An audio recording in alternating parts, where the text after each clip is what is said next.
తాకట్టులో ఉన్న బంగారాన్ని విడిపించి ఆ రోజున్న మార్కెట్ ధర కట్టి మిగిలిన డబ్బును మీకు అందిస్తుంది కొమ్మూరి గోల్డ్. నమస్తే, నేను ముఖేష్. ఈరోజు మనతో పాటు ఉన్నారు పంచముఖ హనుమత్ ఉపాసకులు శ్రీ మాడుగుల శివప్రసాద్ గురూజీ గారు.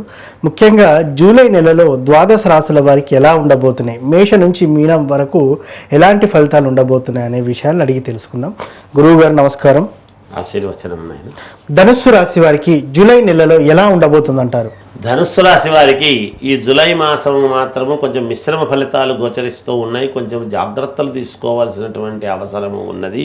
తద్వారా వాళ్ళ వలన కొన్ని ఇబ్బందులు కలిగేటువంటి, వాళ్ళ నిర్ణయాల వలన కొన్ని ఇబ్బందులు కలిగేటువంటి పరిస్థితులు ఉన్నాయి. గతంలో చేసినటువంటి దానికి అప్పుడు ఏముందిలే, ఏం జరుగుతుందిలే, మనం దాటిపోయింది కదా సమయము అని అనుకున్నవి కాస్త మెడకు చుట్టుకొని తద్వారా తండ్రికి ఇబ్బందులు కలిగేటువంటి పరిస్థితులు ఉంటాయి ఈ ధనుస్సు రాశి వాళ్ళకి.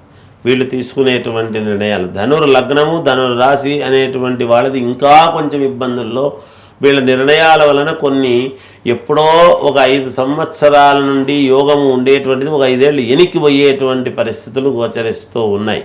వచ్చేటువంటి ఆదాయాన్ని పోగొట్టుకోవడము కానీ, ఇబ్బందులు కలగడము కానీ, వీళ్లకు ఏదైనా ఉద్యోగం ఉన్నట్టుండి ఇబ్బంది కలగటము కానీ, లేదా ఒక వ్యాపారంలో పెట్టినటువంటి డబ్బు వ్యాపారస్తులు ఎదురు కావటము కానీ, ఉన్నట్టుండి వీళ్లకు భాగస్వామ్యం ఉండేటువంటి వాళ్ళు వెళ్ళిపోవటము కానీ, ఇలాంటి ఇబ్బందులు, మానసికమైనటువంటి ఆందోళనలు కలిగే పరిస్థితులు ఉన్నాయి ఈ మాసములో అనేటువంటిది పరిపూర్ణముగా చెప్పవచ్చును. విద్యార్థులు చాలా శ్రద్ధగా చదవాల్సినటువంటి అవసరము ఉంది. వాళ్ళకి ఎటువంటి ఇబ్బందులు లేవు, యోగం ఉంటుంది. ఎంత చదివితే అంత మంచి జరుగుతుంది. రాజకీయాలలో ఉండేటువంటి వాళ్లకు ఏమీ మాట్లాడకుండా జాగ్రత్తగా మాట్లాడితే బాగుంటుంది. సన్నివేశాన్ని గురించి ఏదన్నా ఒక విషయం వచ్చినప్పుడు ఏది పడితే అది మాట్లాడితే లేనిపోని సమస్యలు వచ్చి ఈ ప్రసార మాధ్యమాలలో ట్రోల్ అయ్యేటువంటి అవకాశము ఉన్నది. అంతేకాకుండా ఈ రాశి వాళ్ళు ఎవరైతే గురువులు, స్వామీజీలు అనేటువంటి వాళ్ళు ఉన్నారో కొంత ఇబ్బందులకు గురిగాక తప్పదు.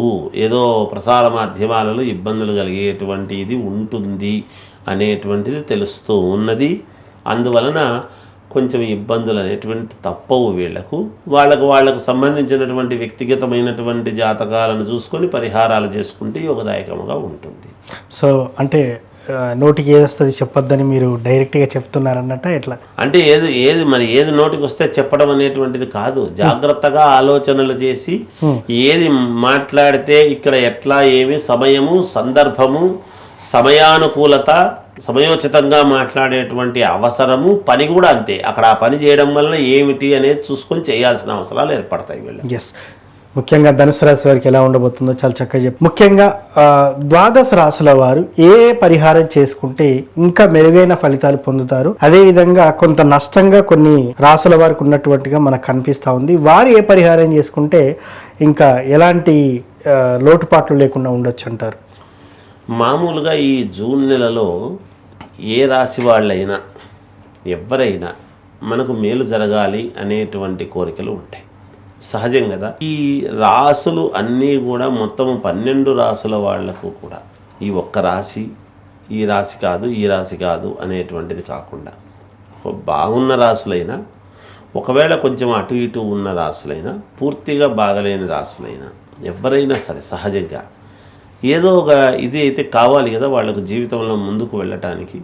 వాళ్ళు అనుకున్నటువంటి పనులు సవ్యంగా జరగాలి అనేటువంటిది ప్రతి వాళ్లకు ఉంటుంది. ఏ పని మొదలుపెట్టినా ఈ కార్యం నాకు అనుకూలించాలి, ఈ పెళ్ళి కావాలి, ఉద్యోగం రావాలి, లేదా ఈ ప్రయాణం సాగాలి, లేదా నేను ఉన్నతమైనటువంటి స్థితికి వెళ్ళాలి, ఇలాంటి కోరికలే ఉంటాయి. ఇప్పుడు రాసుల ప్రకారముగా సహజంగా చూసినప్పుడు ఎవరికైనా అందరికీ ముందు అందరూ మనుషులం. ముందు మనకన్న కోరికలు అందరివి ఒకటే రకంగానే ఉంటాయి. ఏంటి, వాళ్ళకు తగినటువంటి విధానముగా. అలాంటి వాళ్లకు ఈ జూలై మాసంలో వీళ్ళు చేసుకోవాల్సినటువంటి ప్రక్రియ, అద్భుతమైనటువంటి ప్రక్రియ ఒకటి చెప్తారు. ఎందుకంటే వాళ్ళకి అంతకంటే ఎక్కువ చేసుకోనక్కర్లేదు. ఓం ద్రాం దత్తాత్రేయాయ నమః అనేటువంటి మంత్రాన్ని చదువుకోవటం. ఈ మంత్రాన్ని చదువుతూ ఉన్నప్పుడు దత్తాత్రేయ స్వామి స్వరూపాన్ని మనం సెల్ ఫోన్లు ప్రతి వాళ్లకు ఉంటాయి. అవును, మనం అదే పనిగా ఫోటో తెచ్చి పెట్టుకోవాల్సినటువంటి అవసరం కానీ ఇంకోటి కానీ ఏమక్కర్లేదు. ఒక్కసారి ఆ సెల్ ఫోన్లో దత్తాత్రేయ స్వామి ఫోటో చూసి ఓం ద్రాం దత్తాత్రేయాయ నమః అనేటువంటి దీన్ని 11 సార్లు ఉచ్చరించుకోవటం. ఏది రోజు ఉదయము, సాయంకాలం కానీ, రాత్రి కానీ, పడుకునే ముందైనా ఇలా చేసుకుంటూ వచ్చి ఇప్పుడు ఈ నెలలో గురువారాలు వస్తాయి. అవును. మొదటి గురువారము నాడు మాత్రం చేయవలసినటువంటిది ఏమిటంటే ఆకుపచ్చని ఒక రవిక గుడ్డ కానీ ఏదో ఒక క్లాత్ ఆకుపచ్చది, మనం ఆకులు ఎట్లా ఉంటాయి, పచ్చదనంగా ఉంటాయి కదా, చెట్టుకున్న ఆకులు, ఆ కలర్లో ఉండేటువంటి గుడ్డ ఆకుపచ్చది. ఆ ఆకుపచ్చని గుడ్డ తీసుకొని ఈ అటుకులు, ఒక 3 పిరికెళ్ళు అటుకులు కొన్ని బియ్యము, ఒక పిరికెడు బియ్యము, 3 పిరికెళ్ళు అటుకులు, ఒక పిరికెడు బియ్యము అందులో వేసి ఒక గుడం అంటే బెల్లం ఉడక, బెల్లము ఒక ఉడకలాగా కొద్దిగా తీసుకుని చిన్న ఉంట, బెల్లపు ఉంట అందులో వేసి ఒక రూక కూడా కాయను కూడా వేసి మూట కట్టేసేయటం. ఆ మూట కట్టేసి ఈ 4 గురువారాలు దానికి పసుపు కుంకుమ వేసి పూజ చేసి లాస్ట్ గురువారం ఉంటుంది కదా, నెలాఖరులో ఉండేటువంటి గురువారము ఏదైనా ఒక ఎవరికో ఒకరికి గురువులాగానో లేకపోతే ఎవరికైనా ఒకరికి ఇచ్చేయటం అనేటువంటిది మంచిది. దాంతోపాటి 1 కిలో బియ్యం, ఏదో ఇది ఇచ్చినాము కదా అదే చాలే అని అనుకోకుండా 1 కిలో బియ్యం దానం చేస్తే పరిపూర్ణముగా సర్వదోషాలు పోవటానికి అనుకూలం. అది లాస్ట్లో చేయాల్సినటువంటి పని.